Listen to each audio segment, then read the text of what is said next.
कल हमने थॉर्नडाइक की थ्योरी शुरू की थी और हमने इसके 3 प्रिंसिपल्स को पढ़ लिया था, जिसमें law of effect, law of readiness और लॉ ऑफ एक्सरसाइज के बारे में बताया था।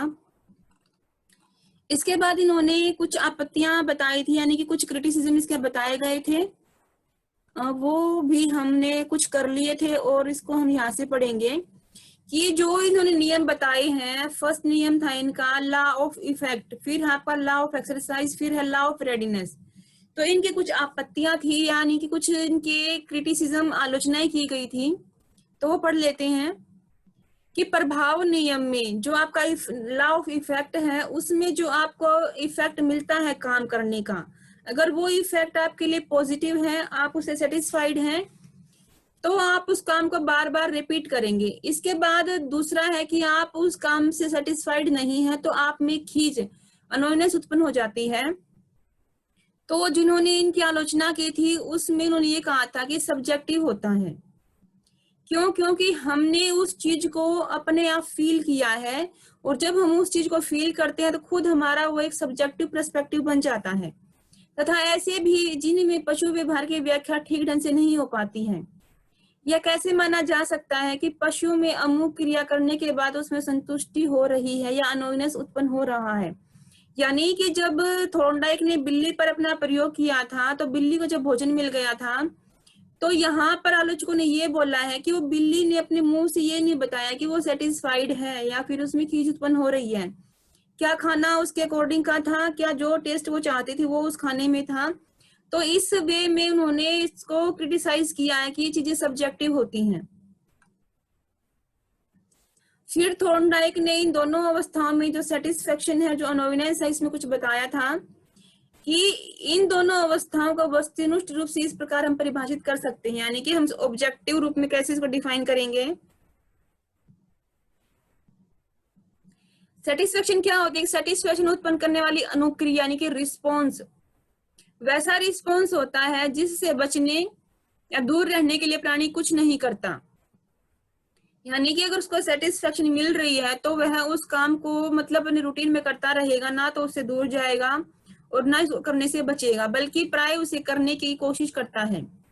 फिर क्या है? अनोइनेस क्या है? ऐसी अनुक्रिया होती है जिसे पशु बनाए रखने के लिए भी कोशिश नहीं करता, बल्कि वह वैसा व्यवहार करता है जिससे वह अनुक्रिया समाप्त हो जाए। अब इन्होंने कहा कि ऑब्जेक्टिव रूप में हम इसको कैसे डिफाइन करेंगे कि अगर उस पशु को या वो जो मानव है, जो भी दोनों व्यक्ति हैं, अगर उन दोनों को वहां से संतोष उत्पन्न हो रहा है, सेटिस्फाइड वो हो रहे हैं, तो वो उस क्रिया को करने के लिए तैयार रहेंगे। लेकिन खींच उत्पन्न हो रही है तो उसके प्रति कोई रिस्पॉन्स ही नहीं करेंगे। दूसरी क्रिटिसिज्म ये थी कि प्रभाव नियम में पूर्वगामी प्रभाव का दोष शामिल होता है, यानी कि बैकवर्ड इफेक्ट का दोष शामिल होता है। इस नियम के अनुसार प्राणी किसी उद्दीपक के प्रति रिस्पॉन्स पहले करता है और उसके बाद उसे पुरस्कार मिलता है। जैसे पहले रिस्पॉन्स उसने क्या किया, बिल्ली ने पहले दरवाजे को खोला था और फिर उसको रिस्पॉन्स मिला था कि उसको खाना मिल गया था बाहर खाने के लिए, उसके बाद उसे पुरस्कार मिलता है। वह तो अनुक्रिया पहली होती है और पुरस्कार बाद में मिलता है। तो ये बैकवर्ड इफेक्ट है। आलोचकों का मत है कि किसी घटना का प्रभाव तो आगे आने वाले समय में होता है, इसका प्रभाव अनुक्रिया पर कैसे हो सकता है कि पहले तो उसने क्या किया, रिस्पॉन्स किया है कि उसने दरवाजा खोला है, फिर उसको रिइंफोर्समेंट मिला। तो इन चीजों के बारे में भी क्रिटिसिज्म किया गया है।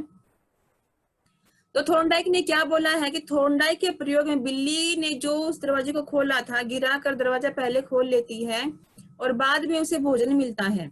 पुरस्कार मिलने की घटना का प्रभाव उससे पहले होने वाली अनुक्रिया पर कैसे पड़ सकता है? तो यहाँ आपत्ति भी गलत साबित हो गई है कि थॉर्नडाइक ने ये कहा है कि रिवार्ड रिस्पॉन्स उसको इन फ्यूचर उस काम को करने के लिए वो प्रेरित करेगा, बार बार उस काम को करेगी। अगर उसको पनिशमेंट मिलता है तो वह भविष्य में उस क्रिया को दोबारा नहीं दोहराना चाहेगी। तो ये आलोचनाएं थी और इसका थॉर्नडाइक ने एक सेटिस्फाइड आंसर भी उन लोगों को दे दिया है। तो इसके बाद इसके कुछ सबऑर्डिनेट नियम भी हैं, वो जो आपके फर्स्ट 3 थे वो उसके प्राइमरी नियम थे, जिसमें लॉ ऑफ इफेक्ट है, लॉ ऑफ एक्सरसाइज और लॉ ऑफ रेडीनेस है। इसके बाद इन्होंने ये बताया कि इसमें कुछ दूसरे रिस्पॉन्स या दूसरे लॉ भी शामिल होते हैं। इसमें फर्स्ट है मल्टीपल रिस्पॉन्स, यानी कि बहुक्रिया। मल्टीपल रिस्पॉन्स क्या है कि जब वो बिल्ली दरवाजे को खोलने की कोशिश कर रही थी तो उस टाइम उसने बहुत सारे रिस्पॉन्स किए थे और फिर लास्ट में उसने एक ऐसा रिस्पॉन्स किया था जिससे उसको रिइंफोर्समेंट मिल गया था। इस नियम के अनुसार किसी भी सीखने की परिस्थिति में प्राणी अनेक अनुक्रियाएं करता है, जिसमें से प्राणी उन अनुक्रियाओं को सीख लेता है जिससे उसे सफलता मिलती है।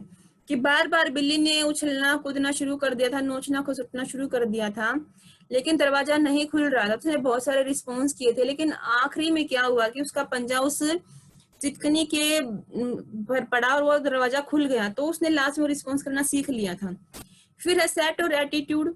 ये क्या है कि तत्परता या मनोवृत्ति से इस बात का निर्धारण होता है कि प्राणी किस अनुक्रिया को करेगा, किस अनुक्रिया को करने से कम संतुष्टि और किस अनुक्रिया को करने से अधिक संतुष्टि मिलती है। अब जैसे है आपको कोई टेस्ट तैयार करना है और आप उस टेस्ट को तैयारी के लिए आपने फर्स्ट टाइम उसको तैयार किया तो आपको अच्छे से तैयार हो गया है, तो उससे क्या है आपको सेटिस्फेक्शन मिल रही है। नेक्स्ट टाइम जब आपको कोई और टॉपिक टेस्ट के लिए दिया जाएगा तो आप उसी तरीके से उसको याद करोगे, क्योंकि आपका एक सेट बन चुका है। अगर मैं मेरे टेस्ट की प्रिपरेशन इस तरीके से करूंगा तो मुझे अच्छा खासा इनाम या मुझे संतुष्टि मिलेगी। फिर है प्रोपेटेंसी ऑफ एलिमेंट्स की तत्व प्रबलता, उसके अंदर क्या होती है। इस नियम के अनुसार किसी भी सीखने की परिस्थिति में सुसंगत और असुसंगत दोनों ही तरह के एलिमेंट्स शामिल होते हैं, यानी कि रिलेवेंट जो आपकी प्रॉब्लम से संबंधित होते हैं, इरिलेवेंट जो आपके प्रॉब्लम से संबंधित नहीं होते। ये दोनों तरह के एलिमेंट्स होते हैं जिनकी प्रबलता सार्थक अलग अलग होती है। व्यक्ति सुसंगत तत्वों को अलग कर लेता है क्योंकि इसके सार्थकता अपेक्षाकृत अधिक होती है। यानी कि एक ऐसा रिस्पॉन्स, आपके पास एक सिचुएशन है, उस सिचुएशन को आप कैसे हैंडल करेंगे, उसमें दो तरह के काम आप करते हैं, रिलेवेंट और इरिलेवेंट। रिलेवेंट क्या है, जिससे आपकी वो प्रॉब्लम सॉल्व हो जाएगी। इरिलेवेंट क्या है कि वो जो आप बार बार काम कर रहे हो उससे वो प्रॉब्लम सॉल्व नहीं होगी।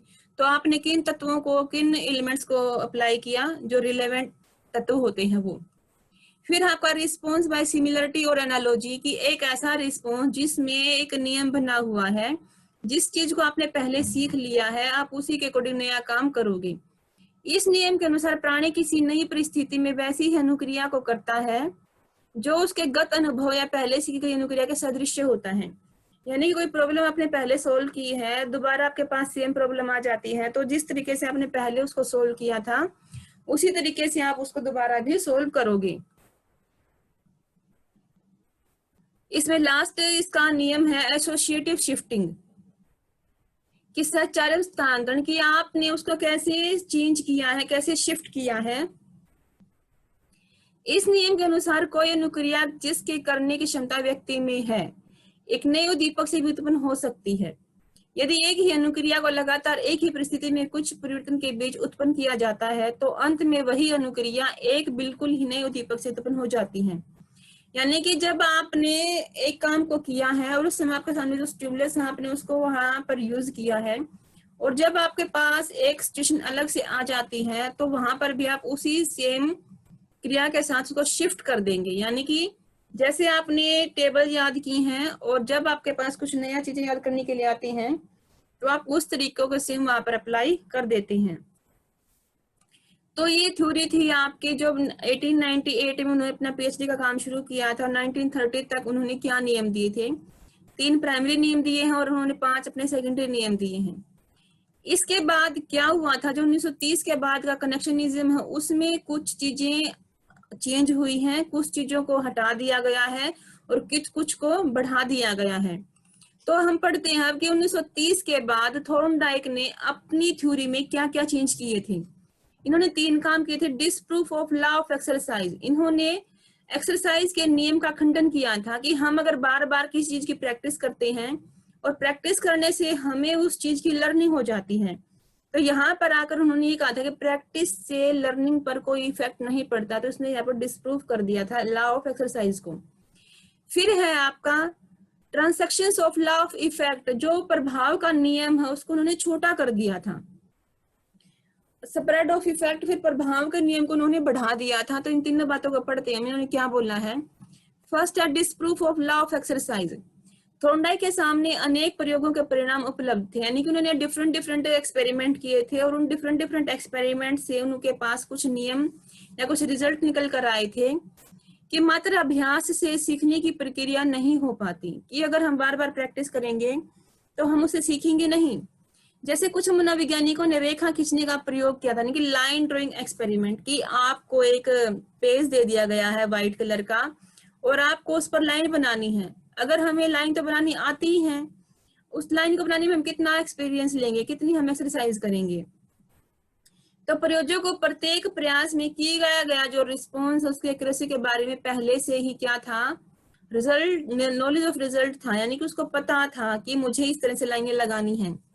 और जब इस तरह का परिणाम का ज्ञान उसे नहीं दिया जाता तो दोनों ही अवस्थाओं में अभ्यास की मात्रा समान होने के बावजूद भी जो सीखने की प्रक्रिया है उसमें परिणाम ज्ञान की अवस्था तेजी से होती है। इस संदर्भ में थॉर्नडाइक ने अपने नियम का खंडन करते हुए कहा है कि प्राणी मात्र अभ्यास से ही किसी जटिल अनुक्रिया को नहीं सीखता। हाँ, जब अनुक्रिया सरल होती है तो वहां अभ्यास का महत्व होता है। हिलगार्ड ने यह कहा है कि सीखने के नियम के रूप में अभ्यास नियम को वैधिक रूप से त्याग दिया गया है। अब ये देखिए, नॉलेज ऑफ रिजल्ट क्या होता है। नॉलेज ऑफ रिजल्ट ये होता है कि हम सब्जेक्ट को पहले बता देते हैं कि आपको ये काम इस तरीके से करना है। जब मैंने आपको बताया कि एक लाइन ड्रॉ करो, क्योंकि आपको पता है लाइन कैसे ड्रॉ की जाती है, तो आपने उस लाइन को ड्रॉ कर दिया और फिर अगर आपको बिना बताए ही कुछ काम दे दिया जाता है और आपको पता है, तो इन दोनों अवस्था में आपको प्रैक्टिस एक्सरसाइज की कोई आवश्यकता नहीं है। तो यहाँ पर थॉर्नडाइक ये कहना चाहते हैं, अगर कोई अनुक्रिया सरल है, अगर हम उसके बारे में एक्सरसाइज करते हैं, अभ्यास करते हैं, तो भी हम क्या करते, इतना जल्दी उसको सीख नहीं पाते हैं। तो एक्सरसाइज के नियम को उन्होंने डिस्प्रूव किया था कि इसका कोई अस्तित्व नहीं है। हम अगर बार बार एक्सरसाइज करेंगे, बार बार उसका अभ्यास करेंगे, तो सीखने की मात्रा पर कोई प्रभाव नहीं पड़ता है। इसके बाद इन्होंने क्या बताया है, जो प्रभाव का नियम का संक्षेपण, यानी कि इन्होंने एक छोटा कर दिया है उसको, लॉ ऑफ इफेक्ट को एक छोटे रूप में लेकर आए हैं। 1930 के बाद के संबंधवाद के पर में प्रभाव नियम आधा ही सत्य रह गया है, यानी कि 1930 के बाद जब इन्होंने दोबारा अपनी लर्निंग पर रिसर्च की है, तो इन्होंने ये देखा कि जो मेरा लॉ ऑफ इफेक्ट है मैं उसको छोटा कर सकता हूँ, कि रिवार्ड और पनिशमेंट का प्रभाव इक्वल और एक दूसरे के ऊपर प्रतिकूल नहीं होता। यानी कि रिवार्ड और पनिशमेंट, जैसे आपने एक काम किया है तो उसमें जो रिवार्ड आपको मिलेगा और जो पनिशमेंट आपको मिलेगा वो इक्वल तो नहीं होते, या तो रिवार्ड ज्यादा मिलेगा या फिर पनिशमेंट आपको ज्यादा मिलेगा। ये तो नहीं है कि आपको आधा रिवार्ड मिला और आधा आपको पनिशमेंट मिला, और एक दूसरे के अपोजिट नहीं होते, ये अपोजिट भी नहीं होते हैं।